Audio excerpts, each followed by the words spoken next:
Muito boa noite, que alegria, que privilégio a gente poder estar reunido aqui ao redor da graça do Cristo, reunidos em nome do Cristo. Infelizmente nessa semana, como costumeiramente, a gente não pode estar presencialmente aqui na casa de Deus, mas a verdade linda dessa semana de oração é que, ou dessa semana santa, dessa semana evangelística, dessa semana espiritual, é que cada casa, virou uma igreja. Porque de fato, a igreja começa quando o culto termina.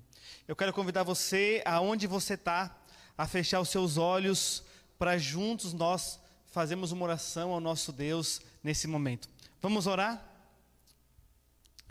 Querido Deus, é ao redor do Teu nome que nós nos encontramos nesse momento. E a gente está aqui, Deus, porque a gente precisa disso aqui. A gente precisa da Tua presença na nossa vida. Quando a gente vive longe do céu, longe de Cristo, longe de Deus, a gente não passa de um animal de carga. Mas em Ti, ó Deus, nós somos filhos queridos, nós somos pessoas nobres, e é com o desejo de ser isso, com a necessidade do Cristo que a gente se encontra nessa manhã, nessa noite, para Te buscar, para assentar os Teus pés e para aprender de Ti. Por isso, ó Deus, nesse momento, que a nossa mente e nosso coração se abram para a Tua palavra, para a Tua vontade, e que aquilo que a gente vivenciar juntos aqui nessa noite, contribua para o avanço do reino de Deus no coração de todos nós. Nós oramos em nome do Cristo. Amém, bom Deus. Amém. Mais uma noite a gente está reunido, e a gente está reunido ao redor de Cristo. A gente está reunido ao redor da cruz, ao redor de Deus, porque de fato a gente precisa de tudo isso, não é verdade? Que privilégio nosso poder dedicar o momento do nosso dia, o momento da entrada da noite, para a gente se dedicar àquilo que é eterno, àquilo que vale a pena, àquilo que é verdadeiro, amém? E mais uma vez eu quero estender a todos vocês as boas-vindas e suplicar que a graça de Deus, ela alcance teu coração nessa noite. Vamos abrir a Bíblia? Abra sua Bíblia então, no Evangelho de João, o capítulo é o 18, e os versos 33 a 38.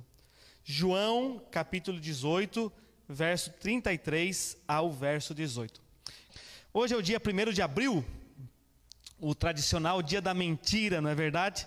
É o dia que a gurizada aí aproveita para provocar os gremistas, e os gremistas aproveitam para provocar os colorados, E eu recebi um monte de meme, um monte de imagem hoje relacionada sobre isso, Teve uma que eu vi que foi até engraçada, Diz que o gurizinho chegou na sala, tá o gurizinho chegando na sala assim, pequenininho ele, arrastando aqui a fralda ainda, e ele olha para o pai sentado lendo o jornal, e ele fala assim: pai, o pessoal lá da escola diz que eu sou mentiroso só porque eu sou filho de político. E o pai abaixa assim o jornal, dá uma olhadinha para ele e fala assim: Júnior, fica quieto que você ainda nem vai para a escola. Brincadeiras à parte, A mentira não tem a ver com... nem todo político é mentiroso, Existe muita gente boa nesse meio aí também, como existe em todas as classes sociais, em todas as vocações, Caráter não é uma questão de vocação, é uma questão de fidelidade para com Deus, de abrir o coração para a verdade, para as coisas de Deus.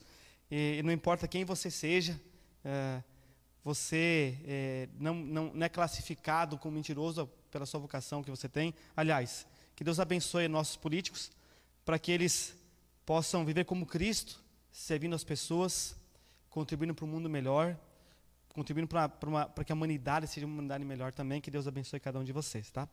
Fato ou mentira, ninguém gosta de gente mentirosa, não é verdade?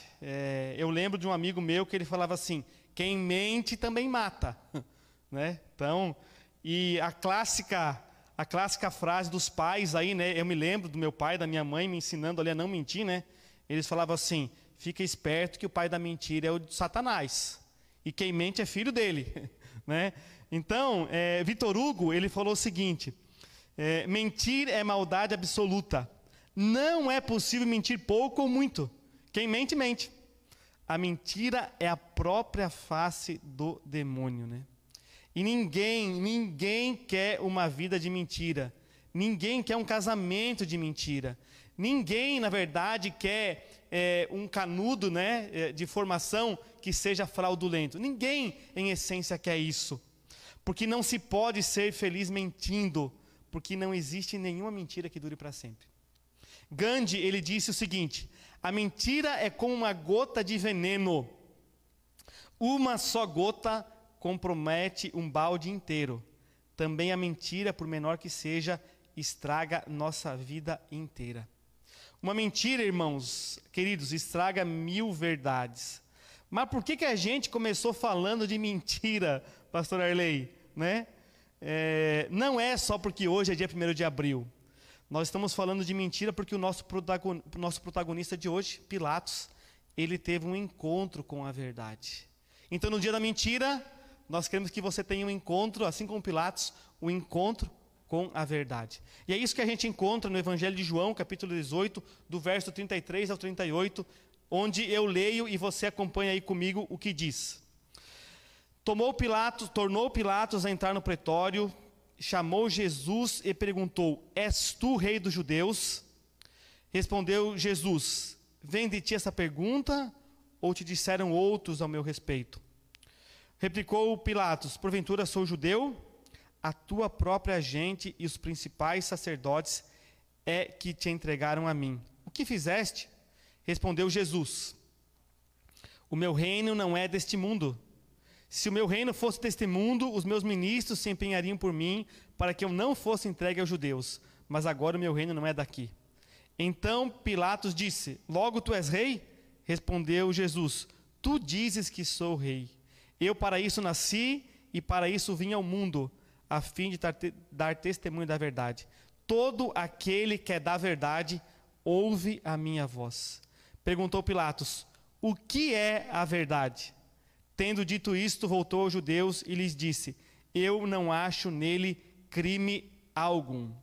Queridos, a história da redenção é uma história incrível. É uma história linda. Ainda que a história da redenção fosse mentirosa, ainda que fosse, não é, valeria a pena viver e morrer por essa história. Mas a coisa mais fantástica é que a história da redenção, a história de Cristo, ela é real, ela é verdadeira. O Cristo, Filho do Deus vivo, entrou na história. E sabe por que ela é verdadeira? Porque nenhuma mente humana, olha aqui para mim, nenhuma mente humana seria capaz de inventar uma história como essa. A história de Cristo é tão linda, ela é tão fantástica, ela é tão cheia de nuances imprevisíveis, que nenhuma mente humana seria capaz de inventar uma história como essa. Se Cristo não tivesse existido, nós de fato nunca teríamos uma história tão linda como nós temos aqui nas páginas da Escritura Sagrada. Se Cristo não tivesse vivido, nenhuma mente humana teria a capacidade intelectual de criar essa história. Pensa comigo, a história de um Deus que se faz homem, vem viver entre nós, para nos servir, para nos abençoar, para nos conduzir para mais perto do céu. E não apenas isso, não apenas serve, obedece, é fiel, é a própria revelação da verdade, mas também é capaz de morrer pelas suas criaturas. Todas as histórias da antiguidade que você vai se deparar, as histórias mais antigas que você encontrar, se deparar, elas falam de deuses que precisavam ser adorados, que precisavam ser servidos, deuses cuja ira precisava ser aplacada com sacrifícios. A história da redenção, ela é a história linda, porque é a história não de um Deus que precisa que sua ira seja aplacada, mas um Deus que se sacrifica para que a justiça seja cumprida e para que seus filhos tenham eternidade. Que história linda, que história fantástica. Pensa comigo, já imaginou Deus, o Criador de todas as coisas, vindo habitar nesse mundo, vindo pisar nesse minúsculo planeta comparado ao universo criado? E pensa comigo outra coisa interessante. Quão privilegiados foram os mortais que tiveram contato com o Cristo. Já pensou você poder andar com Deus? Poder sentar à mesa com Deus? Poder contemplar a face do próprio Deus? E de todos os que tiveram o privilégio de fazer isso, alguns mortais tiveram a oportunidade de ter uma entrevista íntima e pessoal com Deus. Era Deus e eles, era Cristo e eles. Por exemplo, você vai lembrar de Nicodemos. Nicodemos, ele teve uma entrevista única, exclusiva e pessoal com o Cristo. A mulher junto ao poço de Samaria também, era ela e Cristo, ela e Deus. Você já pensou num negócio desse? Poder conversar com Cristo, o Deus escondido na figura humana, mas nem por isso menos Deus. Zaqueu teve o privilégio de ser visitado pelo Cristo, sentado à mesa com ele, ouvido as palavras caindo dos seus lábios. E a coisa mais linda, uma das coisas mais lindas, irmãos, da história da redenção, é a história que Deus, Ele está disposto a alcançar não apenas os oprimidos. Deus também se inclinou, queridos, para alcançar o coração dos opressores. Foi assim com Zaqueu. Zaqueu era um opressor, Zaqueu era coletor de impostos. Então, o nosso Deus, Ele é um Deus que estende a sua graça para todo mortal. Não existe criatura nenhuma que esteja além do alcance da graça de Deus. E a gente vê isso revelado na Escritura Sagrada, quando Cristo se entrega para alcançar oprimidos e opressores. E nessa noite nós temos um encontro também que é pessoal, que é único, de Pilatos com o Cristo. O prefeito ali, o prefectus, né, do latim, da região da Judéia, ele tem a oportunidade, o privilégio de ter um encontro pessoal com o próprio Deus. E Pilatos, ele, mesmo na figura de Cristo, ele reconhece alguém que é alguém acima do normal. Ele reconhece alguém acima do padrão de nobreza. Mesmo ferido, espancado, mesmo sem estar uma noite sem dormir, quando ele olha para Cristo, quando ele se encontra com Cristo, ele percebe no Cristo uma nobreza que talvez ele não tenha percebido em ninguém. Vamos pensar outra coisa profunda aqui do relato bíblico dessa noite. Se você tivesse uma oportunidade, ou se você tivesse a oportunidade de fazer uma única pergunta para Deus, que pergunta você faria?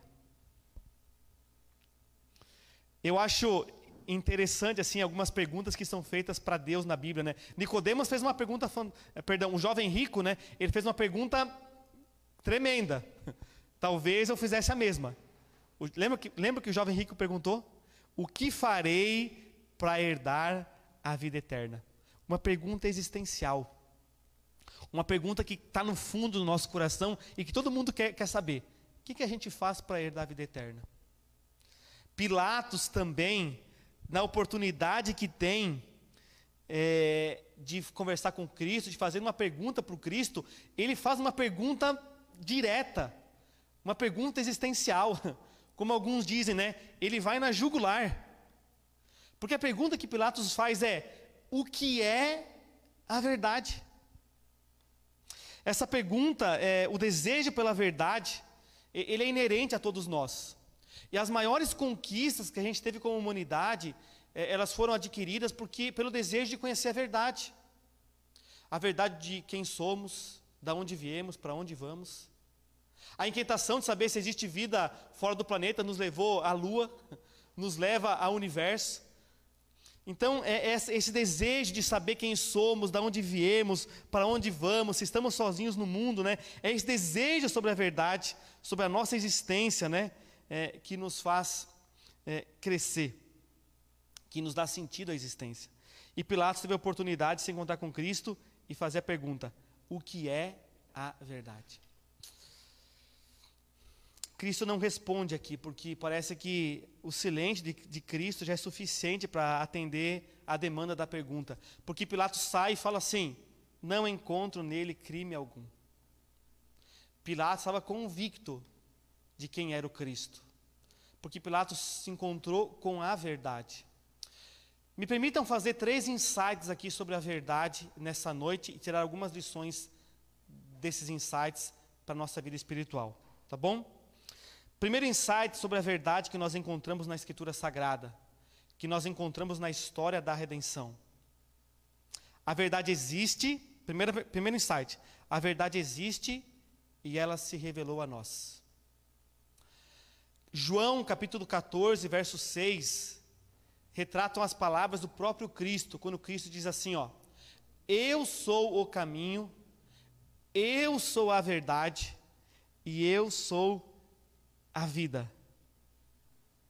Pensa comigo. Alguém que diz ser a verdade, ou é a verdade, ou é um lunático. Então a Escritura Sagrada, nós que cremos em Deus, também cremos na Escritura Sagrada. E se cremos na Escritura Sagrada, cremos nos ensinos que elas trazem. E o ensino da Escritura Sagrada é esse, que a verdade existe e ela se revelou até nós. O cristianismo, ele é uma religião que se revela. Se Deus não tivesse se revelado até nós, nós pouco saberíamos sobre Ele. Então a verdade se revela na Escritura Sagrada, e a verdade também se revela na própria vida do Cristo. Não é à toa que a verdade, ela é uma pessoa, Jesus Cristo. Tudo que é verdadeiro gira em torno desse nome. Amém? Porque até a história da humanidade, não é por acaso que a história da humanidade se divide em antes de Cristo e depois de Cristo. Porque a história da humanidade acontece ao redor desse nome. Porque tudo que é verdadeiro, que vale a pena nessa vida, também acontece ao redor desse nome. E fora e longe desse nome, não há verdade absoluta. Você pode encontrar um insight ou outro no mundo fora de Cristo, mas verdade absoluta só no Cristo. Porque Ele declarou: eu sou a verdade. Então, primeira lição, primeiro insight: a verdade existe e ela se revela. Amém? Ela se revela para que a gente conheça Deus. Para que a gente entenda e conheça o caráter de Deus. Não bastou Deus enviar um livro. Deus se revelou como pessoa. Amém? Alguns anos atrás eu me deparei com a leitura de um jornal da Austrália, da década de 50, quando falava de um resgate de um surfista ali na Austrália. Ele entrou mar adentro e ele acabou sendo vencido pela força das ondas. Ele não conseguia sair das ondas. Então a história conta de um socorrista que vai até em direção a ele e que por longas horas, por 3 horas, tenta fazer o resgate. E depois de 3 horas lutando, ele consegue trazer para fora o homem com vida, aquele surfista com vida. Eu fiquei pensando nessa história e pensando na história da redenção. Pensa comigo. O socorrista, de nada valeria se o socorrista tivesse entrado num helicóptero e lá de cima ele olhasse para o surfista e falasse assim: ô filhão, ô surfista, a coisa tá feia embaixo, não tá? Tu tá te afogando, não tá? Mas fica tranquilo. Eu tenho aqui um livro, A Prova d'Água, nas minhas mãos, que ele ensina como você sobreviver numa situação de emergência. Então eu estou jogando o livro aí para você, e você dá uma lidinha nele e você vai saber como sair dessa situação. Já pensou que loucura isso? Que coisa mais inusitada. Por que eu estou contando essa história? Porque essa história reflete a nossa história. Todos nós entramos no mar da vida e por algum motivo ou outro estamos nos afogando nesse mundo. Cristo, Deus não apenas falou assim: filhão, a coisa embaixo está ruim, né? A coisa embaixo está mal, né? Vocês pisaram na bola, vocês merecem morrer. Mas eu estou mandando um livro aí. É só ler o que está no livro aí que vai dar tudo certo. Deus não fez isso apenas, Ele fez isso. Ele se revelou através desse livro, e esse livro é a verdade. Mas mais do que isso, Cristo entrou no mar da nossa existência. Ele nos agarrou pelo pescoço, pelos cabelos, e desesperadamente Cristo está buscando nos levar para um encontro com a verdade. Porque é somente na verdade que a gente encontra plenitude de vida, de graça e de existência. Então, primeira insight sobre a verdade é que ela existe, que ela pode ser encontrada porque ela se revela. Segundo insight sobre a verdade, ela liberta e santifica. Enquanto o pecado e a ignorância e a mentira escravizam e degeneram o homem, a verdade liberta e santifica. João capítulo 8, 32 fala assim: conhecereis a verdade e a verdade vos libertará. Mas libertará do que, pastor?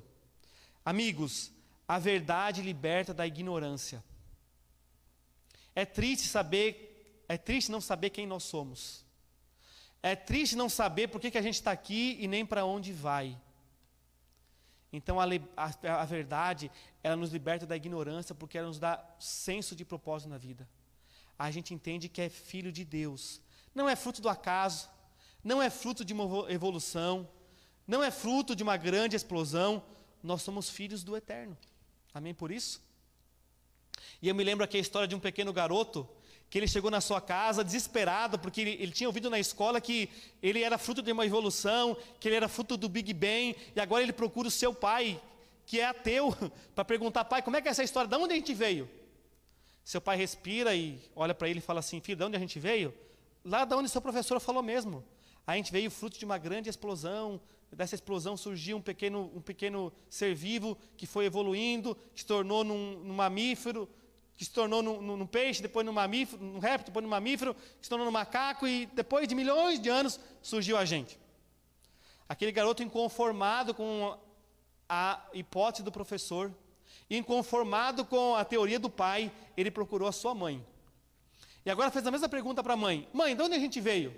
E a sua mãe, uma cristã, devota a Cristo, amante de Deus, conhecedora da palavra de Deus, olhou para o garoto e falou assim: filho, de onde a gente veio? A gente veio das mãos de um Deus que é amor.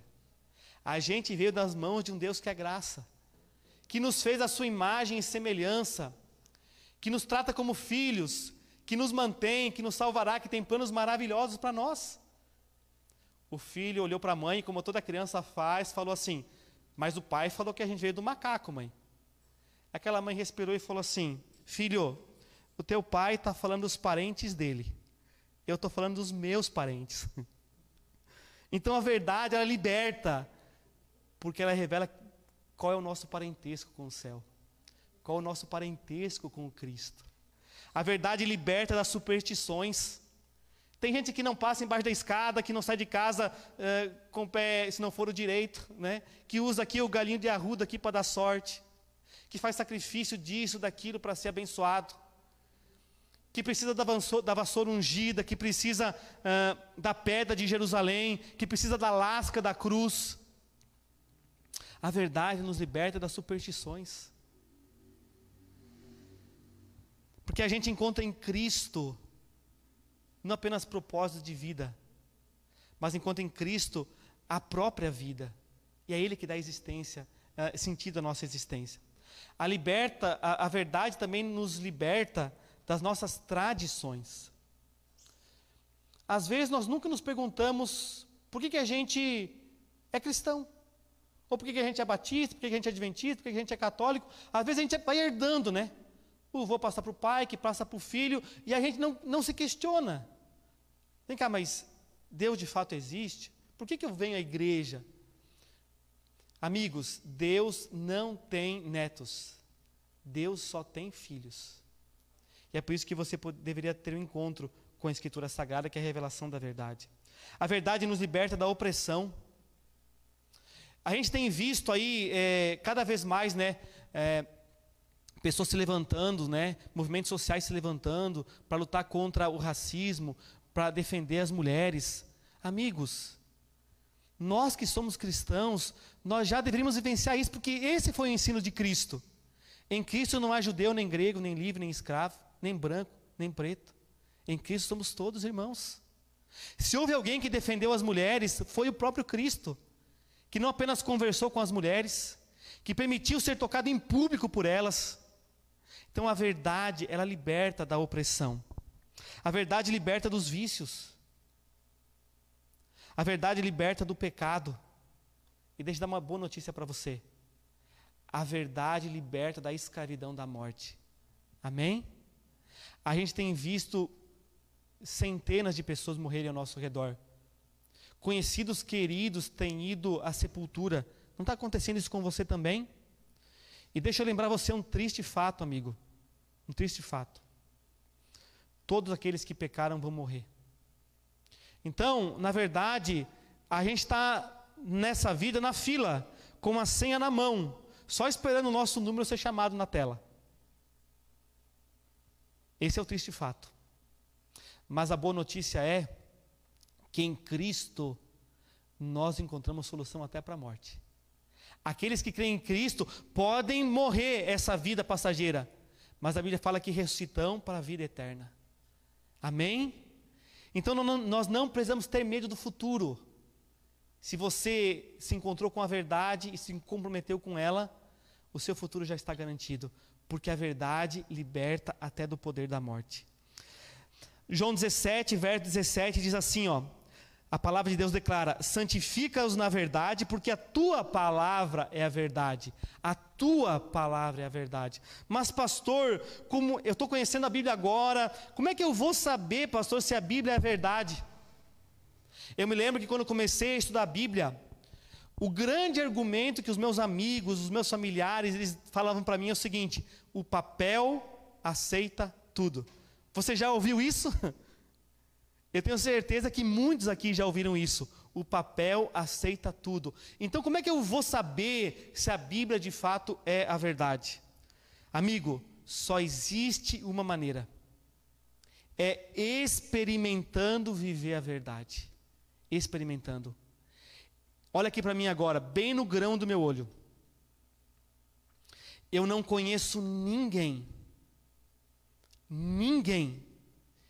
que tenha experimentado, conhecer, viver essa verdade de maneira coerente, que tenha se arrependido de viver a verdade, que tenha se arrependido de fazer da Bíblia a sua verdade, de fazer do Cristo a sua verdade. Eu tenho visto sim várias pessoas que um dia viveram com Cristo, andaram na Bíblia, na palavra, que se afastaram e que estão arrependidos da decisão que tomaram. Mas eu não conheço ninguém que tenha experimentado a verdade e tenha se arrependido de vivê-la. Então a única maneira, querido, de você saber se a Bíblia é a palavra de Deus é experimentando ela. Quando eu tinha cerca de 19, 20 anos de idade, eu vivi uma crise existencial. E sei que muitos já viveram, alguns estão vivendo. E eu fiquei pensando uma coisa: nessa vida eu já experimentei de tudo. Já experimentei de tudo. Só uma coisa eu não experimentei: esse negócio de Bíblia, esse negócio de ser crente. Então eu vou dar uma oportunidade para experimentar. E eu dei uma chance, uma oportunidade para esse negócio de Bíblia, para esse negócio de crente, para esse negócio de igreja. Foi a melhor decisão que eu tomei na minha vida. São 20 anos depois dessa decisão. São 20 anos. Cada ano da minha existência tem sido um ano melhor.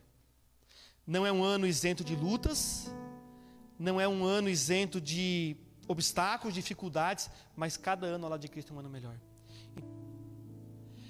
É muito perigoso você morrer sem conhecer a Bíblia. É muito perigoso você morrer confiando no conhecimento de outra pessoa da Bíblia. Dependendo do conhecimento de um padre, dependendo do conhecimento de um pastor, dependendo do conhecimento de um vô, de um pai. É muito perigoso passar por essa vida e morrer conhecendo a Bíblia de segunda mão. É por isso que a gente está aqui reunido. A razão da igreja existir é dar a você a oportunidade de conhecer a verdade. Por 2 motivos. Primeiro, porque é muito perigoso morrer sem conhecer a Cristo, sem conhecer a Bíblia.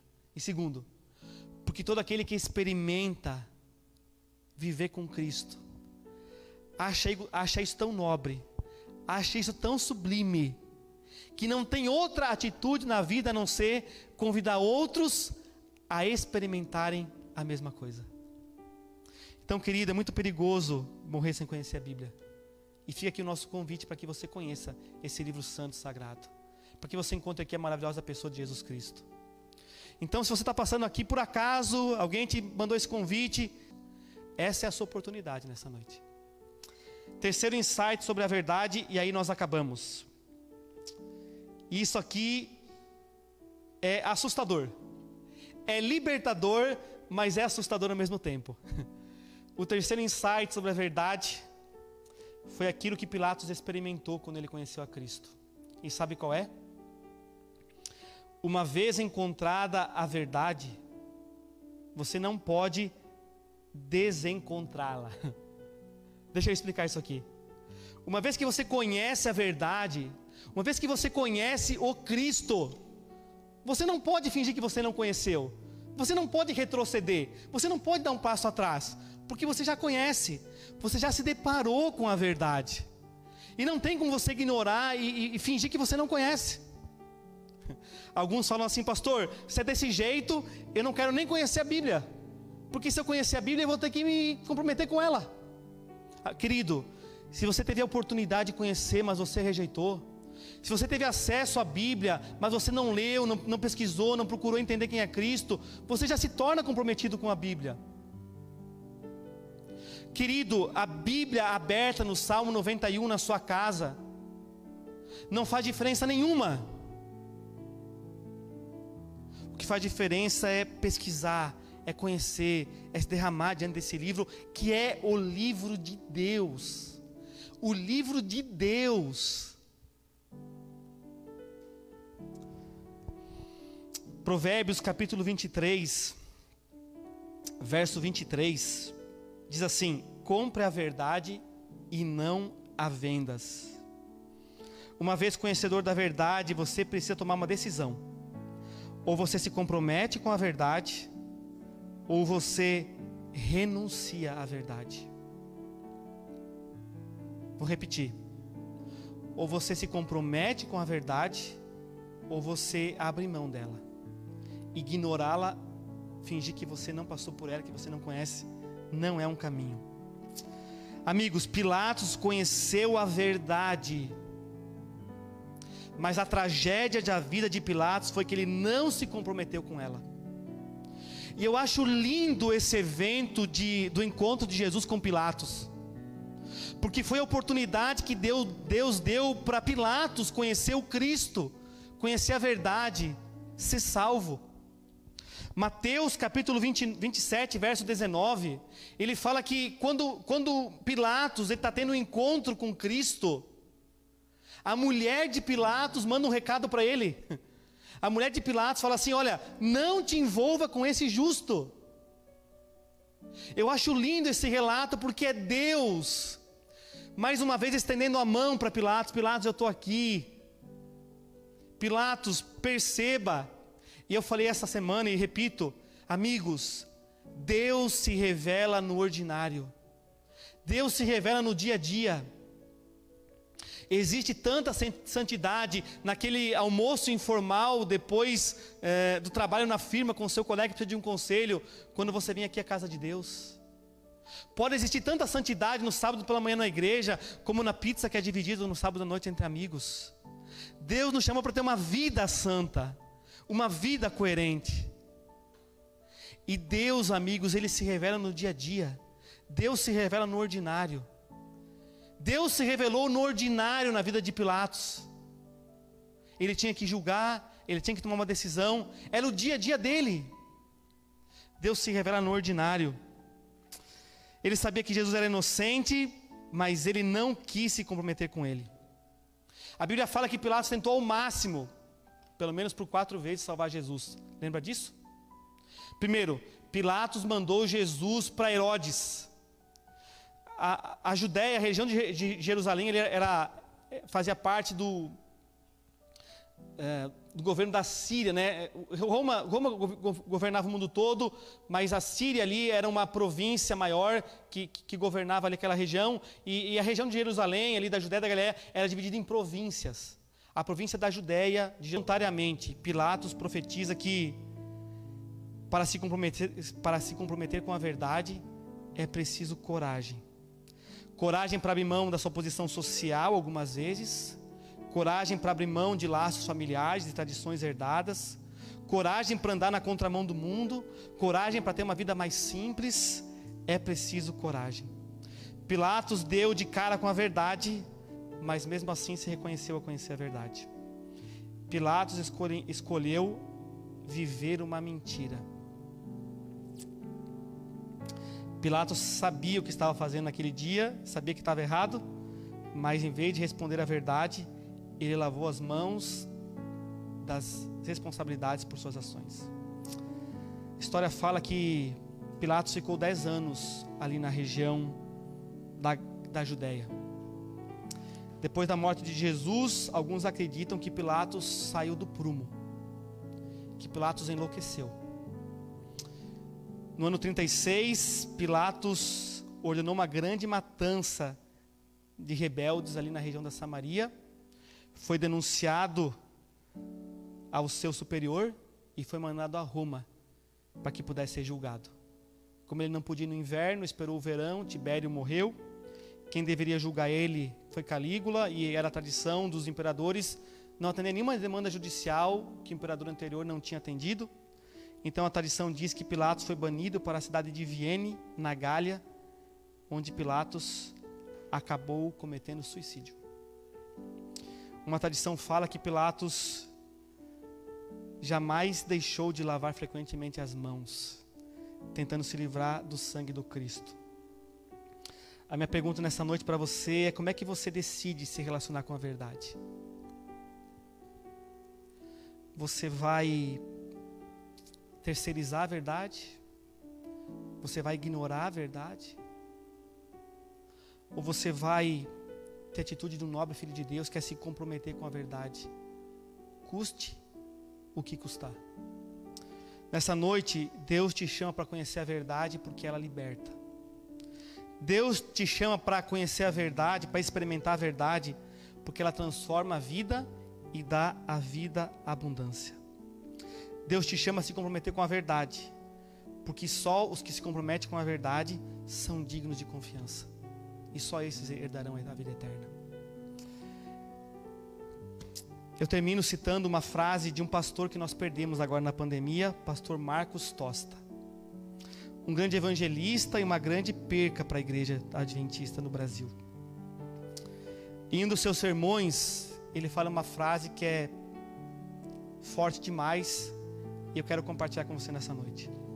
Fazendo um apelo para que as pessoas estudem a Bíblia, fazendo um apelo para que as pessoas aceitem Jesus Cristo como Salvador e Senhor pessoal, fazendo um apelo para que as pessoas aceitem a verdade e passem a vivê-la. Ele fala o seguinte apelo: amigo, venha para Cristo, porque o coxo é baixo e todo mundo come, amém? O coxo é baixo e todo mundo se alimenta. Deus perdoa os maiores pecados, mas não pode aceitar as melhores desculpas. O que você vai entregar para Jesus nessa noite? A tua vida de pecado ou boas desculpas? Que a tua decisão nessa noite seja decisão por Cristo. Que tu entenda a graça maravilhosa do Cristo, permita ser alcançado por ela e transformado. Porque a verdade, ela dói uma vez só, mas ela liberta, santifica e dá sentido à existência. Que você seja tudo o que Deus sonha que você fosse. Que você viva como um nobre filho de Deus, alguém que teve a coragem absoluta de aceitar Cristo como seu Salvador pessoal. É o meu desejo nessa noite por todos nós. Amém. A graça profunda, imensa, tão forte e intensa de Cristo foi escancarada para cada um de nós. Aceitá-la é parte nossa, é compromisso nosso. A graça imensa, profunda, forte e intensa alcançou Pilatos, mas Pilatos deu as costas para a graça de Deus. Nessa noite, talvez eu estou falando para alguém que está vivendo meias verdades. Eu quero lembrar você que você está uma oração de ser quem Deus sonha que você fosse. Nessa noite, talvez eu estou falando para gente que nunca quis conhecer a verdade. Deus está dando a você a oportunidade de conhecer essa verdade libertadora, transformadora. Que a graça de Deus alcance no teu coração a resposta daquele que foi alcançado. Em nome de Cristo, eu oro por isso nessa noite. Esse é o momento e essa oportunidade, que você possa agarrá-la com todas as tuas forças. Vamos orar? Querido Deus, obrigado pela história maravilhosa da cruz do Calvário. A história de um Deus que se faz homem e que está disposto a derramar o seu sangue para que a gente tenha a eternidade. Que essa graça maravilhosa alcance no coração a resposta de um homem corajoso, de uma mulher corajosa, que decide viver pela fé e viver pela verdade, que compra a verdade e que não a vende por nada nesse mundo. Abençoe cada lar, cada família aqui representada, e nos permita amanhã voltar a esse bom lugar, para que o nosso relacionamento contigo se aprofunde ainda mais, para que o nosso compromisso com a verdade se estabeleça de maneira mais plena. É o meu desejo nessa noite, em nome do Cristo. Amém, meu Deus. Amém. Boa noite a todos. Deus abençoe, tá bom? Até amanhã.